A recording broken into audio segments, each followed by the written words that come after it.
Yes, you all look beautiful. And I believe that that was live. So It was. everybody else is very complimentary of the physical appearance of the Young People's Ministry staff. I think they look presentable, professional, and they will look just as good in person if you ever invite them out to speak or be part of leadership at your event. Good morning, everybody. It is Monday, May 19th, and this is a YPM Regional Staff Hangout talking about annual conference, because annual conference season is upon us. If you are part of the United Methodist Church, those words make sense to you. If you're outside the United Methodist Church and you're not sure what annual conference is, basically once a year it is a gathering within different geographical regions of the church, where leadership gathers to pass legislation, to create statements, and hopefully to network and hang out and have a little bit of a good time as well. Young people are supposed to be a part of annual conference gatherings. Young people have the ability to be not only spectators, but also like elected and voting delegates at annual conference gatherings. That goes for youth and young adults, folks involved in campus ministry.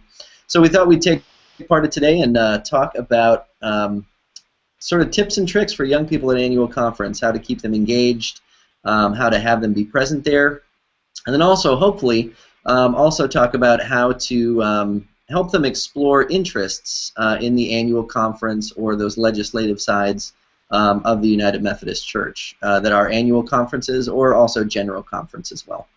Before we really jump into stuff, I'd love to pass the ball around so that our staff can just introduce themselves and say hello.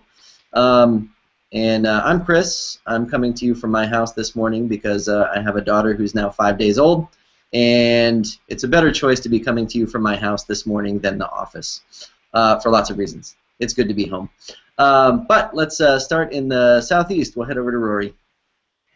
Hey folks, this is Rory Blakely. I'm calling from Atlanta, Georgia, in North Georgia, and I serve the southeastern jurisdiction, and it's a little nippy this morning here in Georgia. And North Georgia is the annual conference, of course, that you're a part of, and your annual conference meetings are coming up soon. I should have mentioned I'm a layperson. I live in Tennessee, but I am part of the Rocky Mountain annual conference, which is now part of the Mountain Sky Episcopal area. Very fancy sounding. Yeah. Let's head all the way out west to Kelly. Kelly's on mute. Kelly's on mute.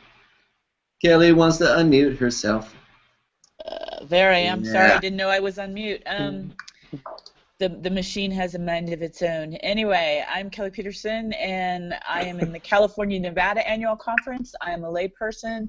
I'm speaking to you actually from Dayton, Nevada this morning, out visiting some friends and family for the weekend. And we've had like hot weather. Unfortunately, with our drought, it's been a little Tinder-like, ready to, it's going to be a long summer out here, but our annual conference is coming up mid-June, so we're looking forward to that. Awesome, thanks, Kelly. And you're part of the California-Nevada Annual Conference, as I recall. Correct. So yeah, Nevada, you're still in your conference. There you are. Well, yeah, we have a conference that goes from Bakersfield, California to Elko, Nevada, so it is pretty large. But Yeah. Yep, and so I am coming from you from an area that is in my conference. Awesome. Carl, let's head all the way up to Michigan. How are you this morning? Doing well. Coming to you from Detroit, Michigan, where I serve as the North Central Jurisdiction Regional Staff Person, and in the other times I'm working with the Motor City Wesley Foundation. Here's our new greeting cards here. Motor City Wesley Foundation, Nice. kind of right in the heart of Detroit there. And it's good to be with you. Fancy, fancy. Mm-hmm. Carl, glad you're here this morning. And then Abby, let's head down to you. Hi, everyone. I'm Abby. I am in Austin, Texas, part of the Southwest Texas Conference. I'm a deacon, so I'm clergy here. We're soon to be united with the Rio Grande conference, our official marriage happens January 2015, when we'll become Rio, Texas conference. So this year our annual conference is a little weird because we're all going to be together. So it should be a ton of fun and quirky at the same time. And I think, yeah, I'm coming to you from my house because it's my office too. So yay, houses. Your China hutch is much nicer than any sort of hutch I have in my house. Just to let you know. Thanks. You're welcome. Abby, I was thinking we could actually start with you because you did really some awesome work on putting together like a little picto chart of kind of what annual conference is about and pieces of what it looks like and what young people can do there. Would you mind just telling us a little bit about what you worked on for today? Sure, and if I can figure out screen share, I'll screen share it. So I created a infographic, which is awesome for me because if y'all know me, I am not at all technologically inclined. And currently my infographic is in presentation mode. So can everyone see that okay? I'm assuming that it's working, but maybe not. Is it? Yes. Looking good. So currently it's in presentation mode, which means that you're seeing pieces or portions of it. But essentially it's an infographic on how you can be involved and participatory if you're a young person at annual conference. And so I began the little infographic with sort of a statement of the church or a state of the union address when it comes to young people, in that if you're wanting to be heard at annual conference, you're a really small percentage of annual conference if you're a young person. Most annual conferences just don't have a lot of young people there. If you're in my annual conference, for example, I think there are 30 people under the age of 35 who are clergy, and maybe 15 people who are part of the youth delegation, and that's pretty much us. There are a few other young adults, but we're really a small number. So if you can see in my little chart here, this is General Conference 2012, and this little dot right here, almost 4% of General Conference were people under the age of 30, and then this next little dot, 8% were under the age of 40. So you're in this sea of people who maybe look like your grandparents, who are awesome, and they've been leading the church for a really long time, but they generally know everyone. I remember my first annual conference, I showed up, and I didn't know where to go. I didn't know what I was doing. I wasn't a youth delegate. I never had that experience, and so it felt like I was a real outsider because there was a lot of insider language and people who were just like, I love being here. It's such a big family reunion. And really it just felt like a really long, boring meeting where I didn't know what was happening, and all the celebratory aspects of it I didn't understand either because I'd never been before, and I wasn't really included in a lot of it. So I think it can be really difficult to be a young person at annual conference. And in order to be noticed, you're going to have to make your presence known. You can't expect that people are going to notice you in that sea, especially when they're visiting old friends that they haven't seen over the year. They're just not looking for you. And I think we've all had that experience of, as young people visiting churches too. So I think a lot of times young people get frustrated and feel like I'm not being heard, and so they stand up and yell and whine and complain, and that's probably not the best way to make noise. If y'all have seen any of those videos about millennials, or I think even news articles, they talk about how whiny and entitled our generation is. I'm not sure that that's really how we are, but I do think because we're excluded from so many leadership places, it's really hard to get your voice heard, and so we tend to just yell about how we're not being heard. But there are some other ways to make your voice known if you're entering annual conference. One way of doing that is by finding allies, people who maybe other people in the conference hear pretty well. You might want to join up with them and talk a little bit about what's going on with you, with your generation. Mention how few of you are there. I remember when we did elections a few years ago, I was really sad that we didn't elect any young people to our delegations for a general or jurisdictional conference.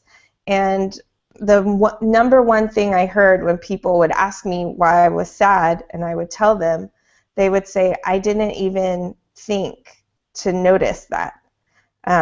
It just wasn't something they were looking for. And so I think finding your allies and telling them that you want to be in leadership, that you want to help, is really important.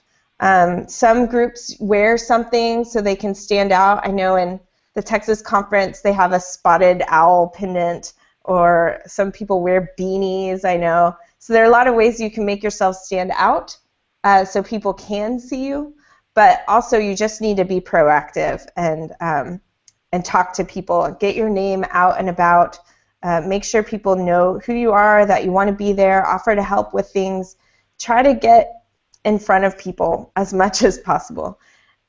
You'll see over here I put a variety of noisemakers that I think young people are especially adept at using to convene with one another, to talk to one another. Twitter is probably the #1 tool on annual conference floor. I keep up a wide screen with all the running commentary, and that's also where I advertise things like young people are going to be getting together at 8 p.m. at such and such bar for dessert and conversation. So trying to convene folks through a variety of resources like Facebook, Twitter, text messaging, Google Plus is a good way to get to know one another. A lot of young adults and youth who have made some inroads in getting more access to leadership at annual conference and general conference, convened frequently so that they could figure out a strategy for getting known and getting their names out there.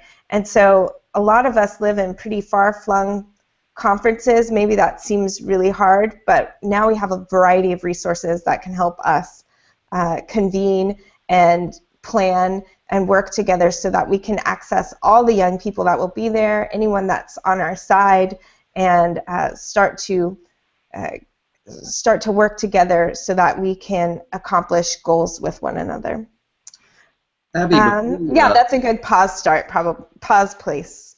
Because before you click on, the idea of like finding allies and being proactive and getting noticed, I think are all really important and sometimes harder to do than others. I would actually be really interested to hear from Rory, because the North Georgia Annual Conference really has a different kind of focus on their annual conference gathering this year. And Rory, I wonder if you might talk about that a little bit and perhaps how it came about, because I don't think that focus would have come about if there wasn't some of this proactive conversation and sort of partnership forming from young people.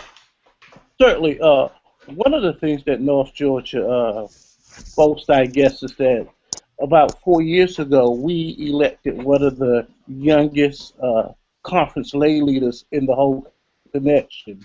And so I think part of that whole kind of family approach and being recognized and being noticed, when you're recognized and noticed, you can use that capital to go a long way. And so we have quite a few young clergy and young adults just in general who have been consistent in raising the issue of making sure that youth and young adults are at the table to make decisions. And so last year, the annual conference was focused around the idea of missions. And we have several mission initiatives that the annual conference have adopted. And so that was just the central focus of annual conference last year. And so a group of folks got together and said, we really like this approach. Why not focus on children, youth, young adults, and camping this coming year? And so this coming annual conference, that's going to be the focus of North Georgia annual conference. Everything's going to center around children, youth, young adults, and camping ministry. There's going to be a conference-wide children's choir. They have asked local congregations to send in baptism pictures.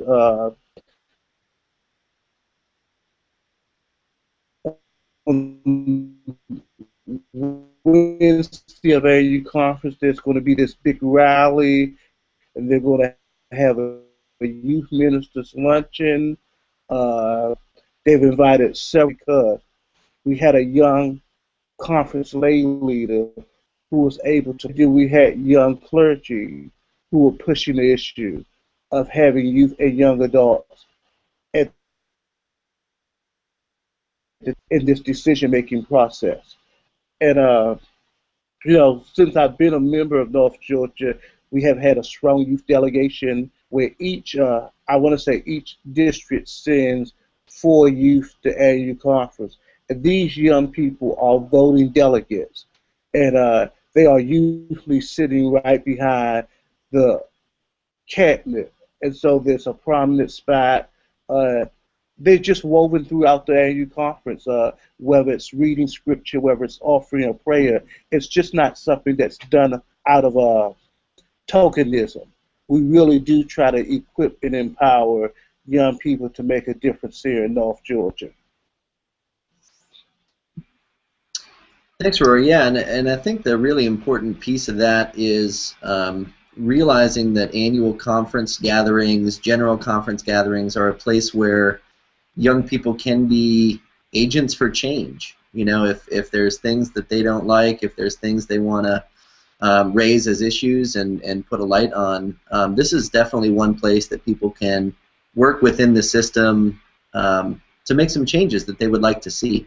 And I think being vocal is definitely the place to be able to start with that. Abby, you want to go ahead and take us through the next little bit, and then we'll sort of talk about staying busy at annual conference meetings itself. Hooray, sure. So the next thing that I was talking about are things that can help you or things that already exist to help you. One of the things that I've learned in figuring out, one of the great things about being at General Conference a couple of years ago, I was not there as a delegate, but I got to speak with a lot of people in the delegations who were young, and learning how young people got on those delegations was important. And one of the ways that I saw many people had made it there were their conferences had invested in young people.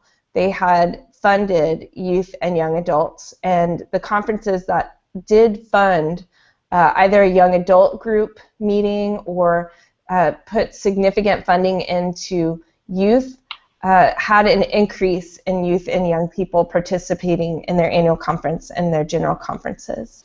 Another thing that I noticed with annual conferences, if some of them were now requiring new rules, like I know Florida Annual Conference requires that their extra lay delegates, 10% of those be under the age of 30, and that's significantly changed the age ratio of their delegates and changed how their annual conference acts and sounds. Some annual conferences needed to change the dates of their annual conference to include younger people. Our own annual conference was meeting on the weekend primarily, which was great, but we started on Thursday, and so a few years back they moved to starting on Friday and staying through till Sunday so that laity could attend without having to take significant time off from jobs or away from family. And I think that's pretty important. Many annual conferences meet when students are still in school or in the middle of finals. That was a major issue even with general conference. The last go around that young people spoke out about at general conference. And so I think trying to get your annual conference to think through its dates and why they meet when they do is pretty important. And finally, just making sure the agenda makes sense for younger people. People take time off of work. They take vacation time to come to annual conference. And if your annual conference doesn't give a good reason to take away from family, from growth opportunities like an internship or a mission trip, if it doesn't give you a good reason to take that time away, it may not be worth young people even showing up for. And so I think the annual conference really needs to consider why we come together and make sure that that time is well spent and a place where laity should opt to spend their time, not just because they're required to by the discipline, but because it actually provides some sort of growth for their spiritual growth and their local contexts. Carl, your annual conference just met, as I recall, up in Detroit. Are any of Abby's observations ringing true for what you experienced this year in terms of young people being able to participate with dates and sort of value for time spent? Sure, there was a conversation, not necessarily about annual conference, but about the leadership team for the conference. There was legislation to streamline the people that participate on the conference leadership team. And one of the reasons for the reduction of a young person minimum requirement of 2 young people on that was that young people weren't participating on the conference leadership team.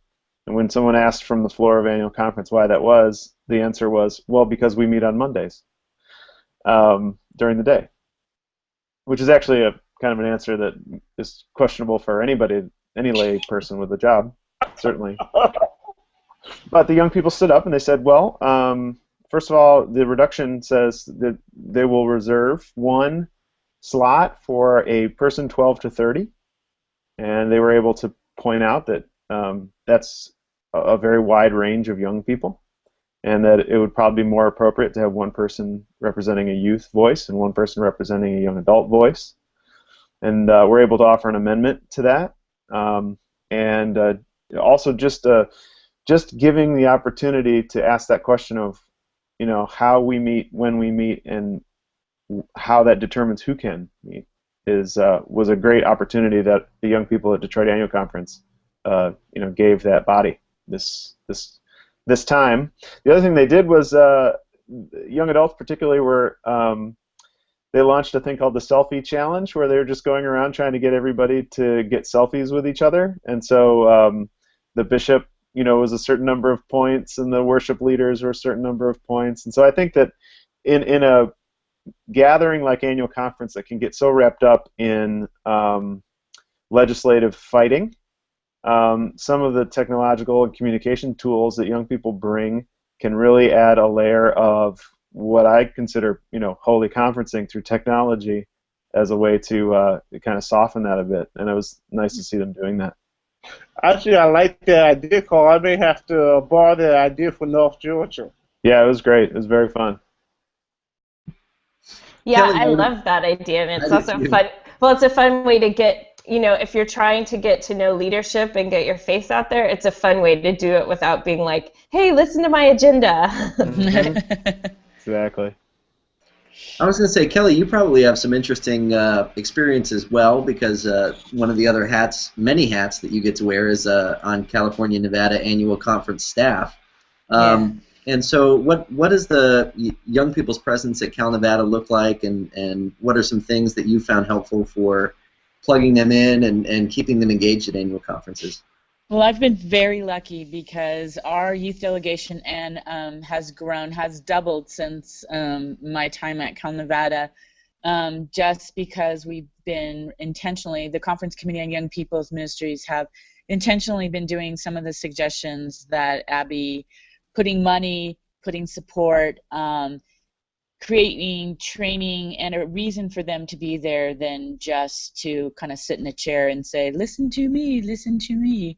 And so some of the things that we have done, first I want to go back to one of the things is what I call like making the numbers count, that in our conference we had a reduction of districts, and which didn't affect churches because you still had the same number of churches, just in different districts, but dramatically reduced the number of young people's eligibility to be delegates to annual conference because it was based upon a number, not by a number per district, not by churches. So, you know, making sure that we had recommendations that maintain, and in the case of young adult, increase the numbers per district to make sure that the numbers represented at annual conference survived the cutback in of the number of districts. That would be the first thing. Second of all is my lay leadership has been very open to giving stage time to my youth, and so every year I ask them for like 3 minutes. I pick a couple of young people from the delegation to kind of get up in front of the laity session and kind of talk about who they are and what they're doing. And that has resulted in them being known. And we did have young adult elected to general conference and to the jurisdictional conference and alternates to general conference. And I think that that really helped. As well, I gather my youth around something to do. And so for the last couple of years, it's been around Imagine No Malaria. They create a booth, they work the booth at each of the district dinners. They have a chance to talk about the cause, be amongst the people who are at the district dinners, collect money for nets. They've raised over $20,000, and it's been a very visual, meaningful interaction with people at annual conference through tabling for Imagine No Malaria, and they also work the young people's booth alongside of me. And, you know, then I also spend some time before conference. I bring someone in, another voice besides my own, to help walk them through what the legislative sessions are going to be, what's the protocol, how can they talk and voice, what happens around the vote, when can they, you know, talk, and if it's the consent calendar, what does that mean, and so that their voice can be meaningful, and for they feel that they have an opportunity to speak where it counts. And so I actually have a training for them. I mean, I know that we do a lot of things, we put a lot of information out there pre-conference, but I find real time in the moment works really well with the young people. And last but not least, I try to keep it fun. I run an alternative schedule to annual conference, so the times that it's very important for them to be there during worship, during speakers, during highlights of ministries, during the bishop's address, things like that, they're absolutely there. But occasionally there are some things that go on in annual conference that I can pull them out, and we do some fun and fellowship to allow them to have that teenage time to, and young adult time to connect and be young and kind of process and discuss. I've brought in speakers during that time, and sometimes it's just fun and fellowship. During their actual time at their seats, I don't sit more than 2 together, so I limit the number to 2 youth at any table, so it's 2 youth amongst adults, so that allows them to interact with the adults. We do have tables at our annual conference, because I find if you get more than 2, then they're just talking to each other and they're not interacting with the adults there. And so I put 2 at a table, and then I keep it fun. I ask them not to have their cell phones out, so I give them Play-Doh to keep their hands busy, and keep them stocked in sugar at the table. And when they have Jolly Ranchers or Hershey's Kisses, adults will often come over to the table to talk to them, to be able to maybe steal a sugar fix for the time. And like I said, I'm very lucky. The bishop always gives the youth delegation stage time to actually be on stage, have a present be introduced, understand who they are and where they're from. And so I am blessed that they do acknowledge us at the conference and try to make us feel as part of it, of the whole process as much as possible.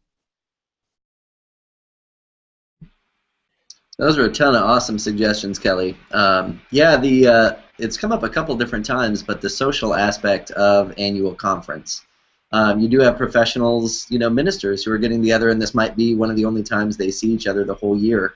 And so how do you foster that community amongst, you know, young people that are gathered, but at the same time, not do it in a way that limits their ability to connect with other leaders in the congregation. So something as practical as, yeah, 2 youth per table, split up and make sure you're talking to people besides other young people is a huge suggestion. Abby, I think the next bit that you've got is actually some really, really helpful stuff from the Book of Discipline in terms of people who sort of can be delegates and things that General Conference has already put in place to help young people have a voice. Yeah, there are just a few paragraphs in the Book of Discipline that already exist. One we were reminded of by Mary, our colleague who is in the Northeast jurisdiction. She's just not on today, but she's a campus minister, and so she reminded us that in paragraph 602.e, for all you fun Book of Discipline folks out there, that each campus minister, chaplain, Wesley Foundation director serves as a lay member at annual conference, but also if those people are clergy, those ministries also get a lay member as a representative.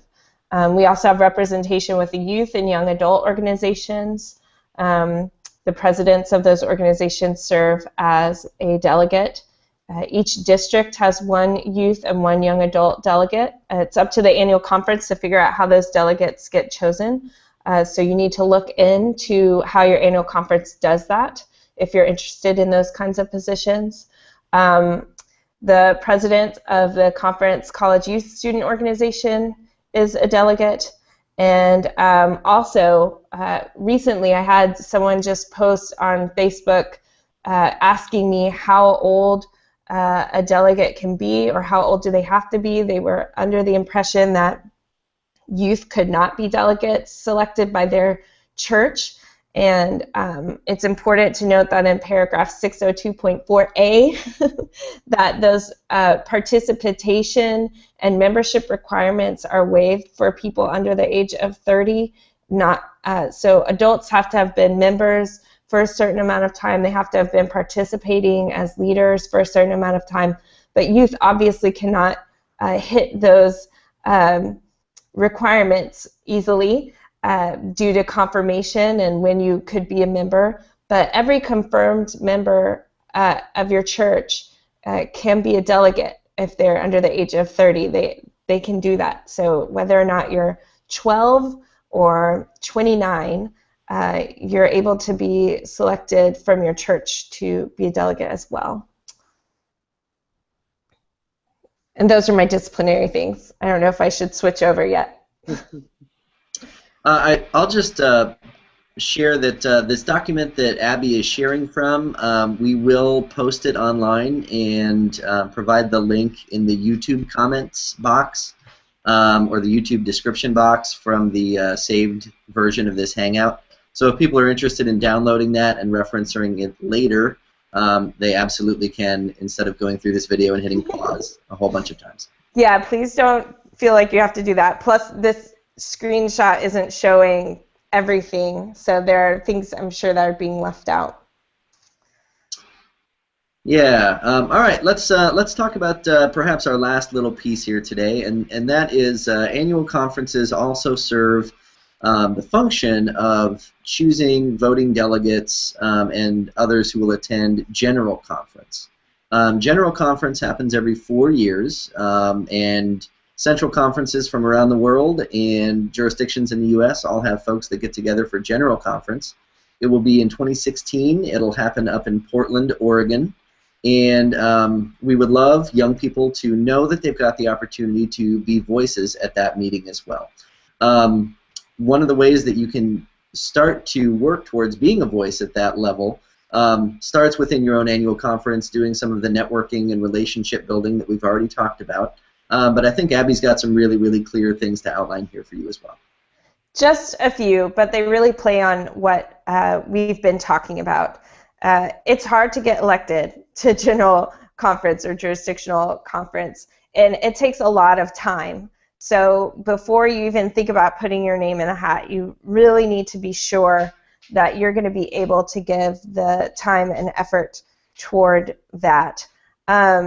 Your annual conference probably has a process for how they elect either clergy or laity, And so you really need to check with your conference lay leader, your conference youth or young adult coordinator, the clergy people in your conference to figure out how this process happens. Every annual conference does it a bit differently.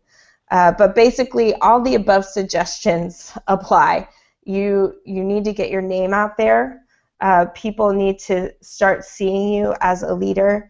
In my own annual conference, we're doing those elections this year. Annual conferences had the choice to do it this year or the following year. And so you need to figure out what your annual conference has decided. People need to know who you are, and you're going to need advocates because you are a small voice in a big pond, and many people just elect the names that they've heard over time. So it's important to have some of those important leaders in your annual conference lifting up your name and making sure that they're putting you out there and sort of giving you their backing. Some conferences have elected very young delegations, but it took a lot of effort. So I have to keep saying, convene, convene, convene. You meet with people, get your name out there, get people working towards similar goals. You just need to be meeting. There's nothing better to help you get your goals, your name, whatever it is you want your annual conference to be talking about. There's no better way to do that than to be convening with like-minded people of a variety of ages and coming up with a strategic plan.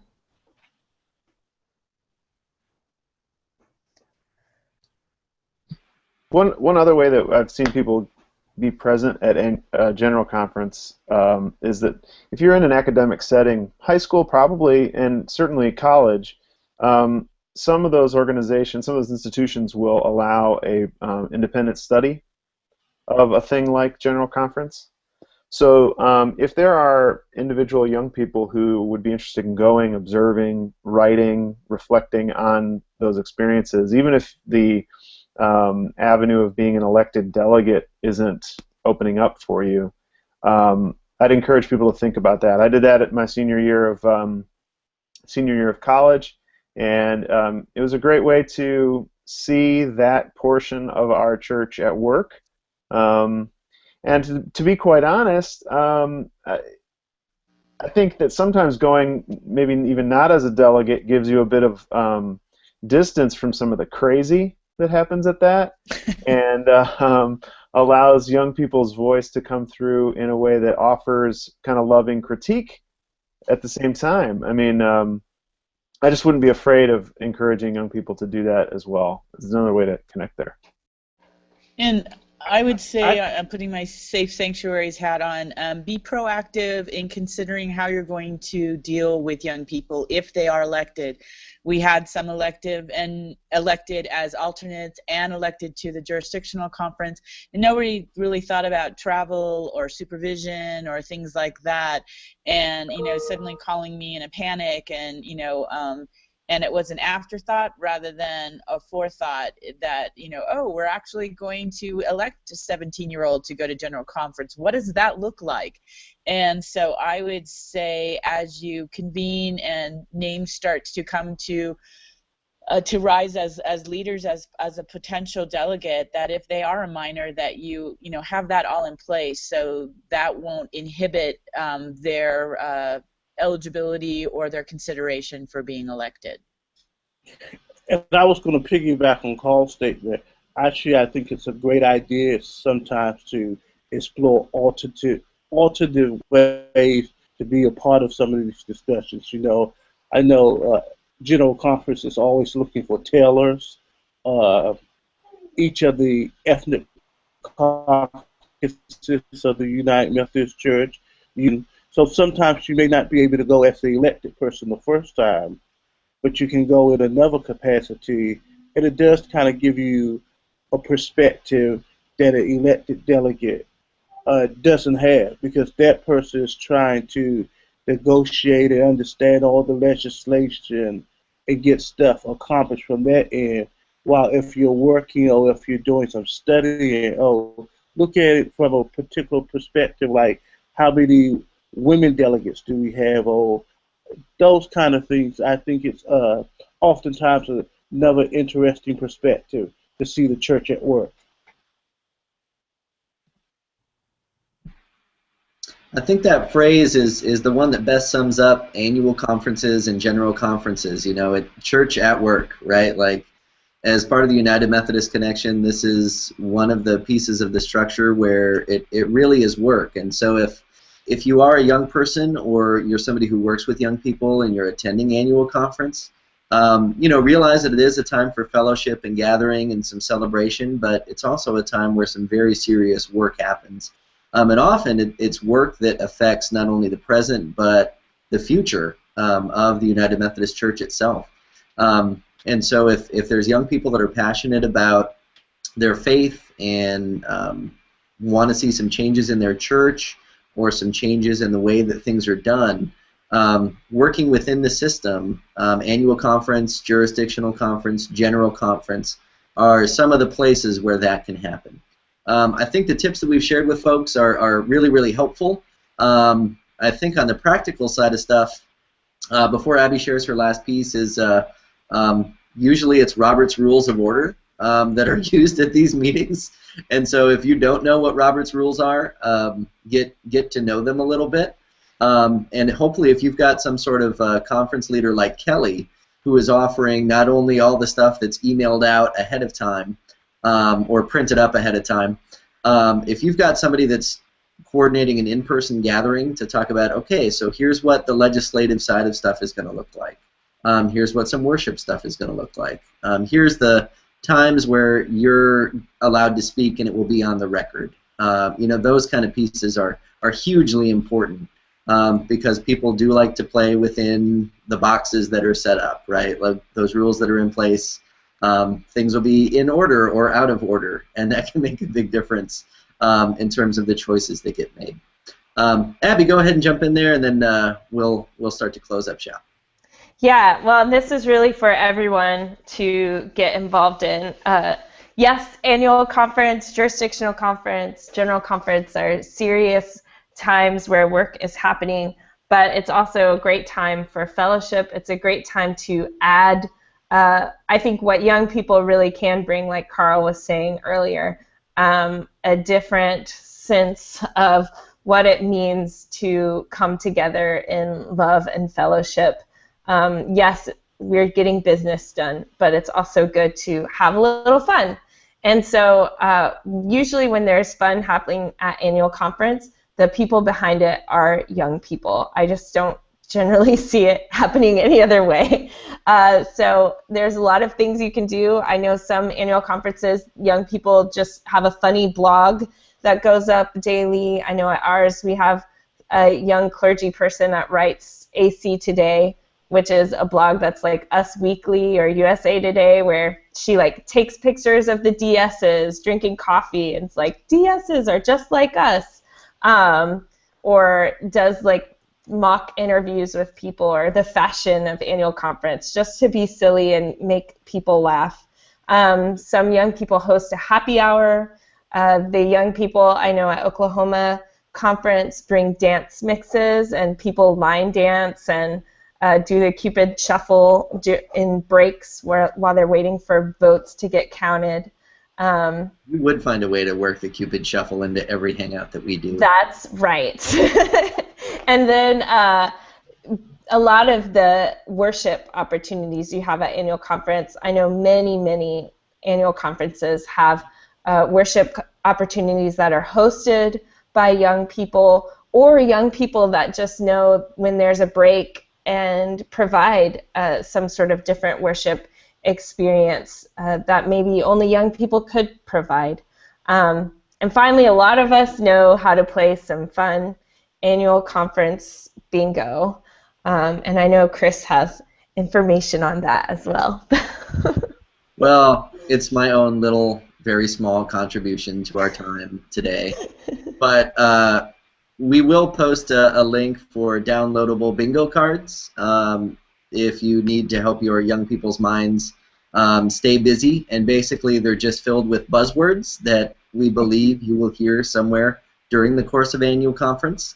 Some of those words would be mission field, agile, areas of focus, holy conferencing, coffee, John Wesley, vitality, death tsunami was an interesting addition, bishop, schism, budget cut, alive, youth, quadrennial.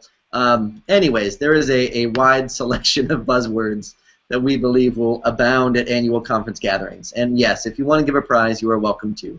But know that this is our sort of fun, tongue-in-cheek addition to the serious work that you will be doing at annual conference. For those that viewed us live and for those that will tune in on YouTube later on, we hope that this is helpful. We know that annual conference season is upon us. Carl's has already taken place up in the Detroit annual conference. Abby, Kelly, and Rory, yours are coming up, I believe, in the next several weeks because most annual conferences are wrapped up by the middle of June so that those pastors who have appointment schedules that have changed can move to their new churches starting July 1st if they're kind of sticking with that traditional schedule of things. So know that you'll be in our prayers as annual conference gatherings continue to happen. And we look forward to seeing you again as a regional staff for our next Hangout in June. Love and blessings from everyone. Thanks, Al. Bye. Thanks, everybody.